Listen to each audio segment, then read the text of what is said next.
ఈ6 న్యూస్కి స్వాగతం. వార్తల్లోని ముఖ్య అంశాలు. హనుమకొండ చౌరస్తాలో తెలంగాణలో చివరి ఓసీ సీఎం ముఖ్యమంత్రి రేవంత్ రెడ్డి అవుతారన్నారు.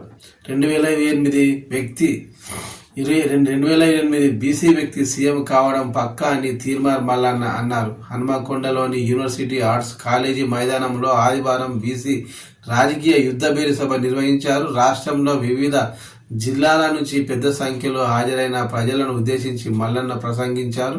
కుల గణనలలో రెడ్లు వెలమల శాతం ఎంతో చెప్పే ధైర్యం ప్రభుత్వానికి లేదని అన్నారు. 55% ఉన్న బీసీలు ఏడాదికి 1,20,000 కోట్ల పన్నులు చెల్లిస్తుంటే ఆ కుప్పంపై రెడ్లు వెలమలు కూర్చొని కాంట్రాక్టులు చేసుకుంటూ ఎంతో ఖజానా నింపుకుంటున్నారని విమర్శించారు. ఈ సభ రెడ్లు వెలమలకు మధ్య జరిగిన విడాకుల సభ అని పేర్కొన్నారు. త్వరలో జరగనున్న పట్టభద్రుల, ఉపాధ్యాయ, ఎమ్మెల్సీ బీసీలు ఎవరైనా బీసీ అభ్యర్థికే ఓటేయాలని మల్లన్న కోరారు. సమావేశంలో బీసీ సంక్షేమ సంఘం జాతీయ అధ్యక్షుడు ఎంపీ ఆర్ కృష్ణయ్య, మాజీ మంత్రి మోత్కుపల్లి ఎమ్మెల్సీ బస్వరాజ్ సారయ్య, బీపీ మండల్ మవడు సురాజ్